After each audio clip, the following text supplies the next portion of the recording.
folks.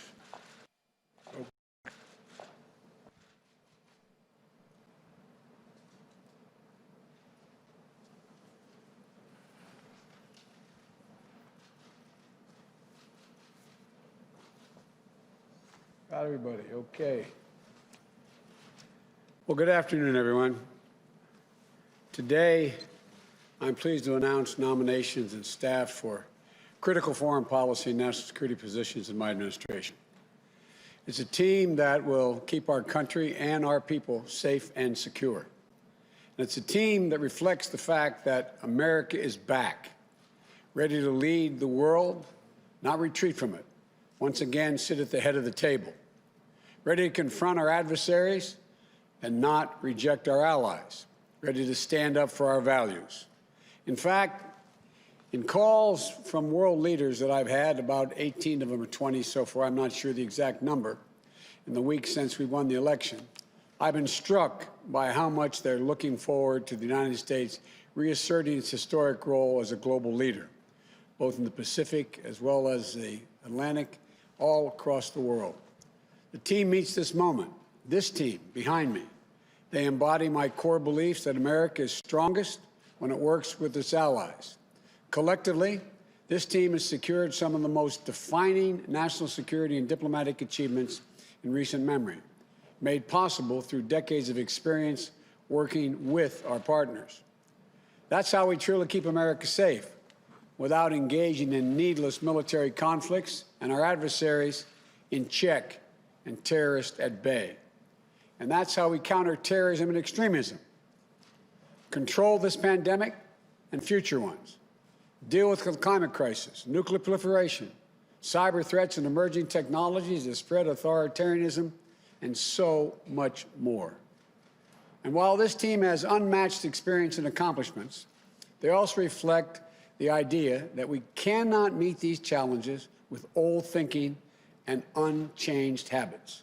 For example, we're going to have the first woman lead the intelligence community, the first Latino and immigrant to lead the Department of Homeland Security, and a groundbreaking diplomat at the United Nations. We're going to have a principal on the National Security Council whose full-time job is to fight climate change. For the first time ever, that will occur. And my national security team will be coordinated by one of the youngest national security advisors in decades. Experience and leadership, fresh thinking and perspective, and an unrelenting belief in the promise of America. I've long said that America leads not only by the example of our power, but by the power of our example. And I'm proud to put forward this incredible team that will lead by example. As Secretary of State, I nominate Tony Blinken. He's one of the better prepared for this job. No one's better prepared, in my view. He will be the Secretary of State who previously served in top roles on Capitol Hill, in the White House, and in the State Department. He delivered for the American people in each place. For example, leading our diplomatic efforts in the fight against ISIS, strengthening America's alliance and positions in the Asia-Pacific, guiding our responses to the global refugee crisis with compassion and determination. And he will rebuild morale and trust in the State Department, where his career in government began. And he starts off with the kind of relationships around the world that many of his predecessors have had to build over the years. I know. I've seen him in action. Tony's been one of my closest and most trusted advisors. I know him and his family, immigrants and refugees, a Holocaust survivor, who taught him to never take for granted the very idea of America as a place of possibilities. Possibilities. Tony is ready on day one.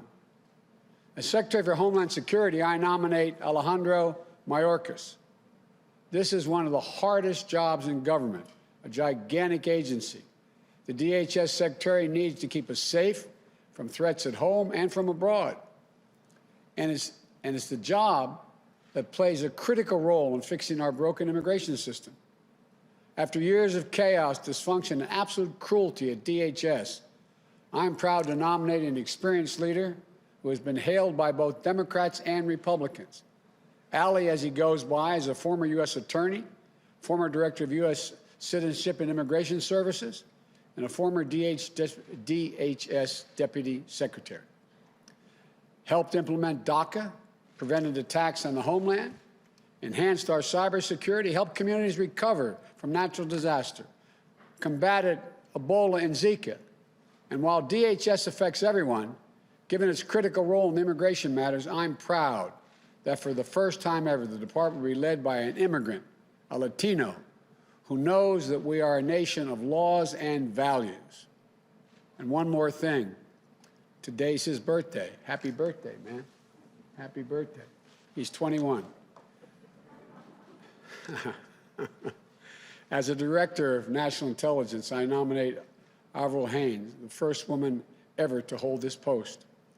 To lead our intelligence community, I didn't pick a politician or a political figure. I picked a professional. She's eminently qualified. Former deputy director of the CIA, former deputy national security advisor to President Obama, and a fierce advocate for telling the truth and leveling with her decisions with the decision makers. Straight up. Nothing unnecessary. I know because I've worked with her for over a decade. Brilliant, humble, can talk literature and theoretical physics, fixing cars, flying planes, running a bookstore cafe, all in a single conversation because she's done all that. And above all, she gets word of a threat, if she gets word of a threat coming to our shores, like another pandemic or foreign interference in our elections, she will not stop raising alarms until the right people take action. People will be able to take her word because she always calls it as she sees it. I believe we are safer with Avril on the watch. I think she can make a great contribution. And as United States Ambassador to the United Nations, I nominate Linda Thomas Greenfield, a seasoned and distinguished diplomat with 35 years in the Foreign Service who never forgot where she came from, growing up in segregated Louisiana. The eldest of 8, her dad couldn't read or write, but she says he was the smartest person she knew. First in her family to graduate from high school, then college, with the whole world literally ahead of her, as her dad and mom taught her to believe. Post in Switzerland, Pakistan, Kenya, the Gambia, Nigeria, Jamaica, Liberia, where she was known as the People's Ambassador. Willing to meet with anyone, an ambassador, a student, working people struggling to get by, and always treating them with the same level of dignity and respect. She was our top State Department official in charge of African policy during the Ebola crisis. She received overwhelming support from her fellow career Foreign Service officers. And she'll be at cabinet status because I want to hear her voice on all the major foreign policy discussions we have. And my national security advisor, I choose Jake Sullivan. He's once-in-a-generation intellect with experience and temperament for one of the toughest jobs in the world. When I was vice president, he served as my national security advisor. He was a top advisor to Secretary of State Clinton. He helped lead the early negotiations that led to the Iran nuclear deal. He helped broker the Gaza ceasefire in 2012, played a key role in Asian-Pacific rebalance in our administration. And in this campaign for the presidency, he served as one of my most trusted advisors on both foreign and domestic policy, including helping me develop our COVID-19 strategy. Jake understands my vision that economic security is national security, and it helps steer what I call a foreign policy for the middle class, for families like his growing up in Minnesota, where he was raised by parents who were educators and taught him the values of hard work, decency, service, and respect. What that means is to win the competition for the future, we need to keep us safe and secure and build back better than ever. We need to invest in our people, sharpen our innovative edge, unite the economic might of our democracies around the world to grow the middle class and reduce inequity, and do things like counter predatory trade practices that our competitors and our adversaries. And before I talk about the final person today, let me talk about this new position. For the first time ever, the United States will have a full-time climate leader who will participate in ministerial level meetings. And that's a fancy way of saying they'll have a seat at every table around the world. For the first time ever, there will be a principal on the National Security Council who can make sure climate change is on the agenda in the Situation Room. For the first time ever, we will have a presidential envoy on climate. He will be matched with high-level White House climate policy coordinator and policy-making structure to be announced in December. And that'll lead efforts here in the United States to combat the climate crisis, mobilize action to meet the existential threat that we face. Let me be clear. I don't for a minute underestimate the difficulties of meeting my bold commitments to fighting climate change. But at the same time, no one should underestimate for a minute my determination to do just that.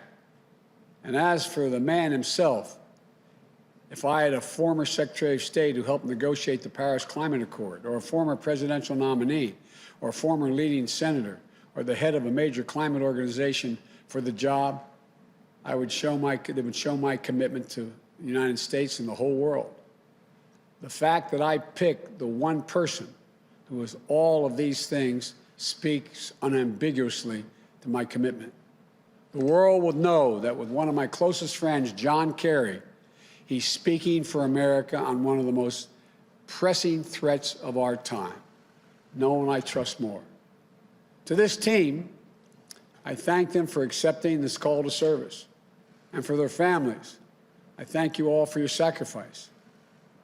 You know, we could not do this without you, in my view. Together, these public servants will restore America globally, its global leadership, and its moral leadership, and will ensure that our service members, diplomats, and intelligence professionals can do their job free of politics. They'll not only repair, they'll also reimagine American foreign policy and national security for the next generation. And they'll tell me what I need to know, not what I want to know, what I need to know. To the American people, this team will make us proud to be Americans. And as more states certify the results of this election, there's progress to wrap up our victory. You know, I'm pleased to have received the ascertainment from GSA to carry out a smooth and peaceful transition of power, so our teams can prepare to meet the challenges at hand, to control the pandemic, to build back better, and to protect the safety and security of the American people. And to the United States Senate, I hope these outstanding nominees received a prompt hearing and that we can work across the aisle in good faith to move forward for the country. Let's begin that work to heal and unite America as well as the world. I want to thank you all. May God bless you. May God protect our troops. And now I turn this over, this new team, starting with our next Secretary of State, Tony Blinken. Get my mask here, Tony, so I don't get in trouble. And we're going to clean off the podium.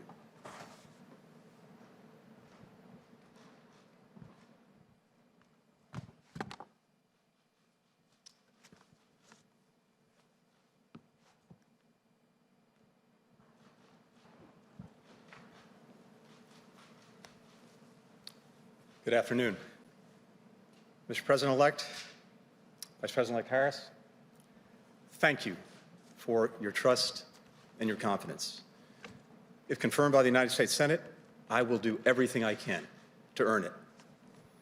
Mr. President-elect, working for you, having you as a mentor and friend, has been the greatest privilege of my professional life. So many people have brought me to this day, from college classmates to bandmates, my colleagues in the Clinton and Obama administrations, in the Senate, and at the State Department. I thank them all, and I ask forgiveness for my insatiable appetite for bad puns.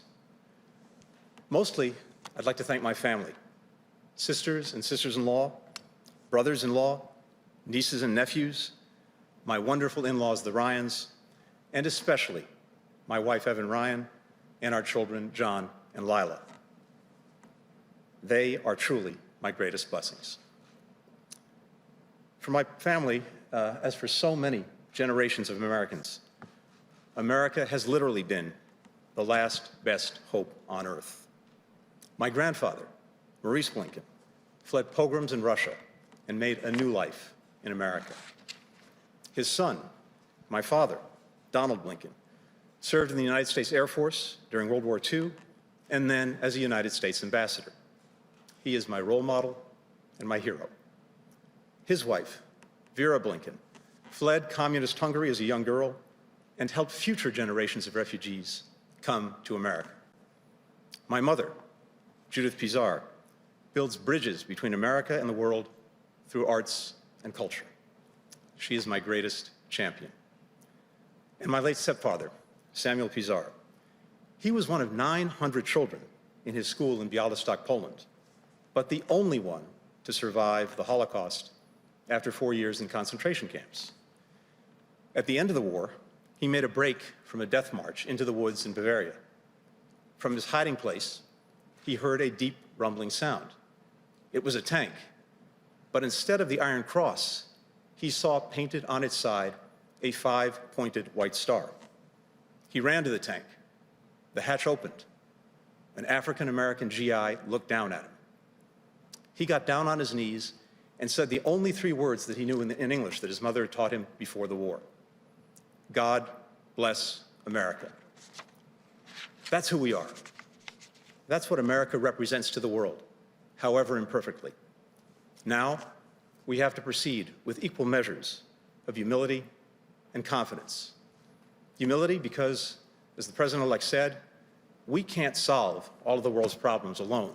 We need to be working with other countries. We need their cooperation. We need their partnership. But also confidence, because America, at its best, still has a greater ability than any other country on earth to bring others together to meet the challenges of our time. And that's where the men and women of the State Department, Foreign Service officers, civil servants, that's where they come in. I've witnessed their passion, their energy, their courage up close. I've seen what they do to keep us safe, to make us more prosperous. I've seen them add luster to a word that deserves our respect, diplomacy. If confirmed, it will be the honor of my life to help guide them. And so thank you all, and may God bless America.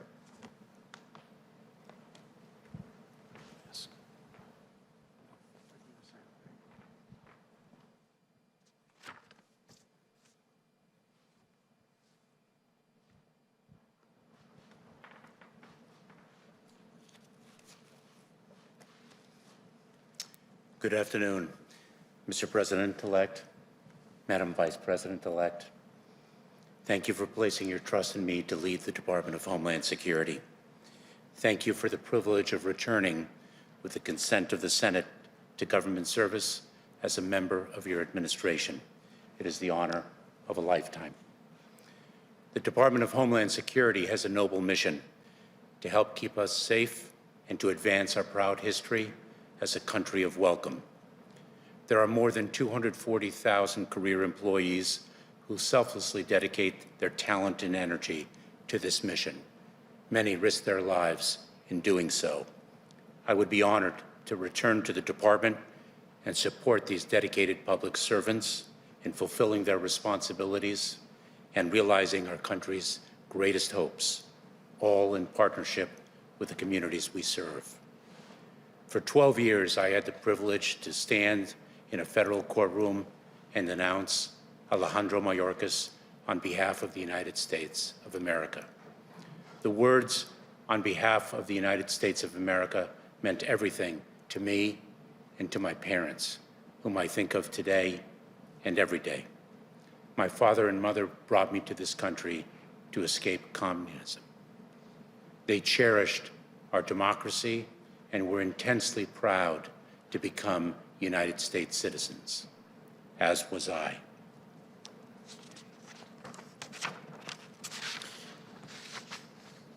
I have carried that pride throughout my nearly 20 years of government service and throughout my life. My parents are not here to see this day.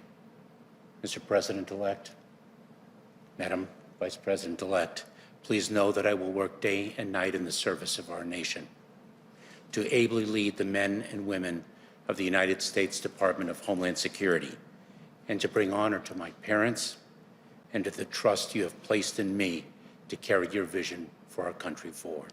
Thank you. Thank you. Good job.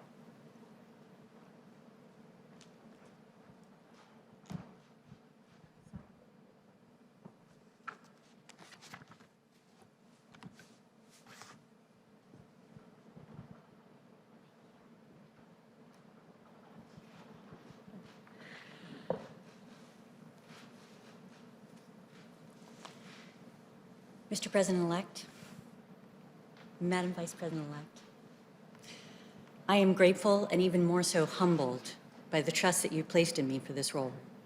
I'm especially honored to be standing not only by your side, but also alongside some of the most talented and inspiring public servants this country has ever seen. I know, Mr. President-elect and Madam Vice President-elect, that you have selected us not to serve you, but to serve on behalf of the American people, to help advance our security, our prosperity, our values, that the call to service in this role is what makes this nomination such a tremendous honor. If afforded the opportunity to do so, I will never forget that my role on this team is unique. Better than that of a policy advisor, I will represent to you, Congress, and the American public, the patriots who comprise our intelligence community.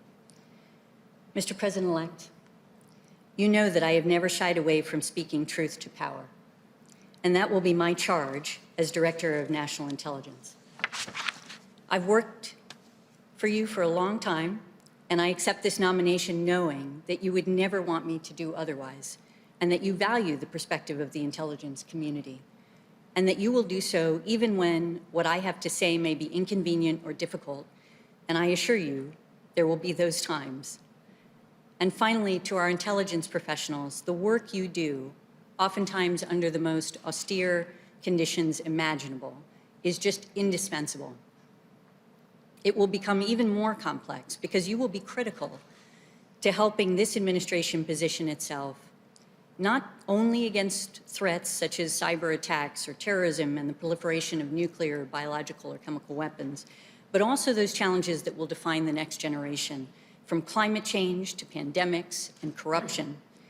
And it would be the honor of a lifetime to be able to work alongside you once again to take these challenges on together. Thank you so much. Thank you. Good job.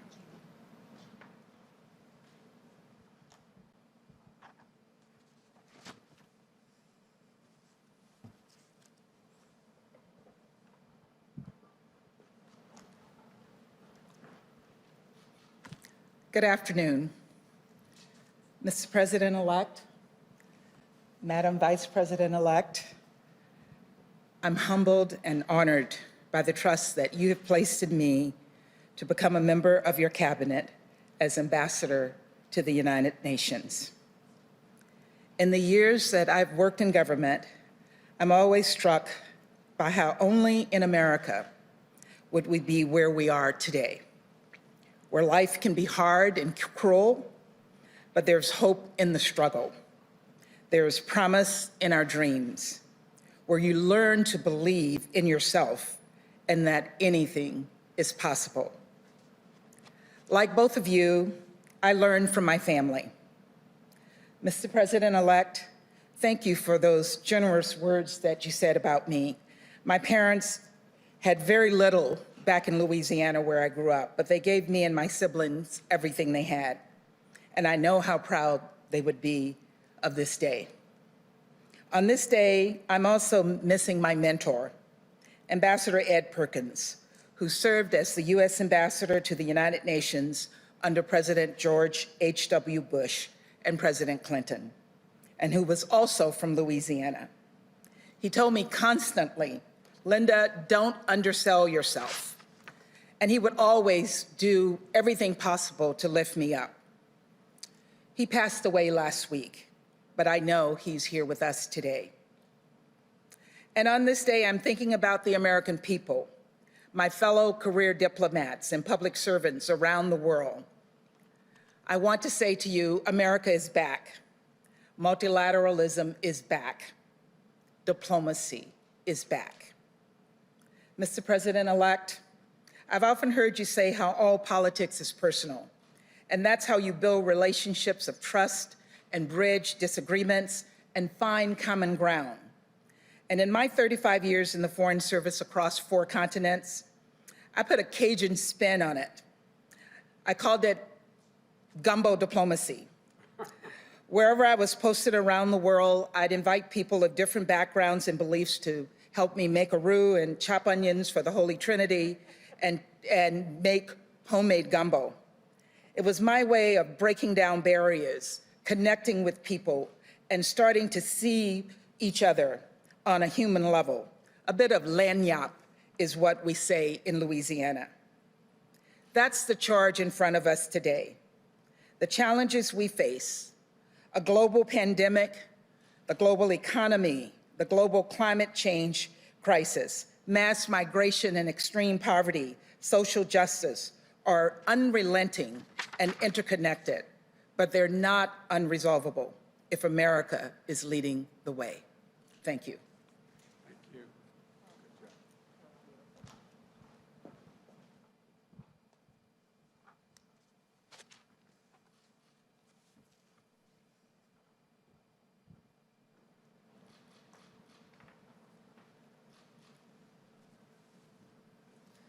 Mr. President-elect, Madam Vice President-elect, thank you.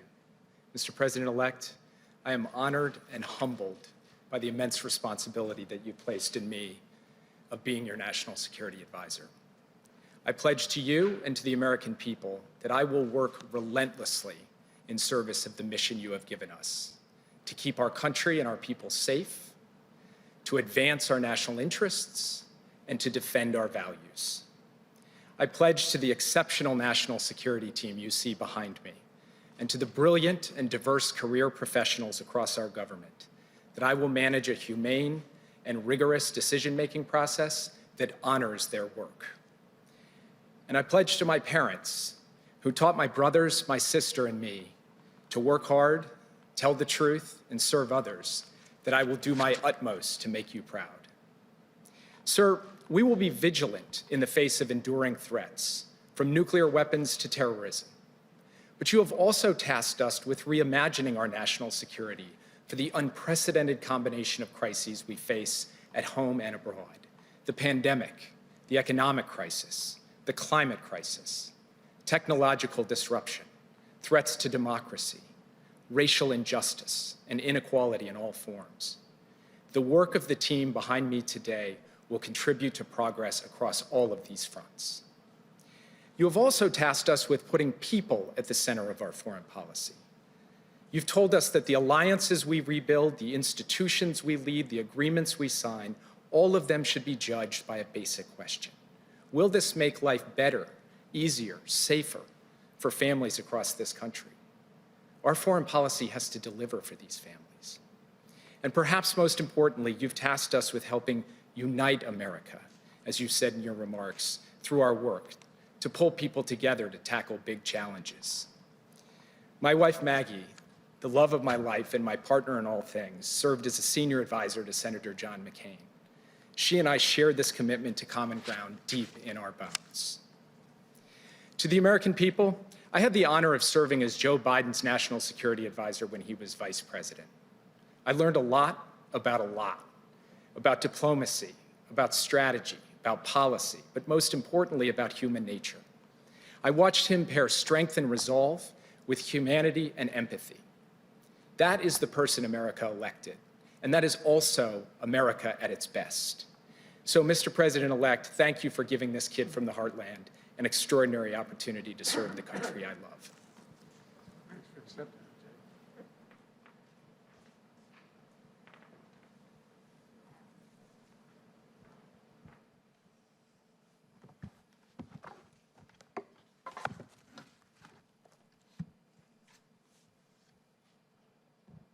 He needs a stool, doesn't he? Good thing, John. Mr. President-elect, Vice President-elect Harris, thank you, Mr. President-elect, for your generous words. And most of all, thank you for the trust and the responsibility of this appointment. I will do all in my power to live up to your expectations and to this moment for our country and for the world. And I begin by thanking my family for empowering me and encouraging me to take this task on. Secretary-designate Blinken, we've worked together for many years on the Foreign Relations Committee and at Foggy Bottom, and it will be a huge pleasure to partner with you again. You will be a terrific secretary. Mr. President-elect, you've put forward a bold, transformative climate plan. But you've also underscored that no country alone can solve this challenge. Even the United States, for all of our industrial strength, is responsible for only 13% of global emissions. To end this crisis, the whole world must come together. You're right to rejoin Paris on day one, and you're right to recognize that Paris alone is not enough. At the global meeting in Glasgow 1 year from now, all nations must raise ambition together, or we will all fail together. And failure is not an option. Succeeding together means tapping into the best of American ingenuity, creativity, and diplomacy, from brain power to alternative energy power, using every tool we have to get where we have to go. No one should doubt the determination of this president and vice president. They shouldn't doubt the determination of a country that went to the moon, cured supposedly incurable diseases, and beat back global tyranny to win World War II. This kind of crisis demands that kind of leadership again, and President Biden will provide it. The road ahead is exciting, actually. It means creating millions of middle-class jobs. It means less pollution in our air, ocean. It means making life healthier for citizens across the world. And it means we will strengthen the security of every nation in the world. In addressing the climate crisis, President-elect Joe Biden is determined to seize the future now and leave a healing planet to future generations. 57 years ago, this week, Joe Biden and I were college kids when we lost the president who inspired both of us to try to make a difference. A president who reminded us that here on earth, God's work must truly be our own. President Joe Biden will trust in God, and he will also trust in science to guide our work on earth to protect God's creation. Mr. President-elect and Vice President-elect Harris, I look forward to getting to work. Thank you.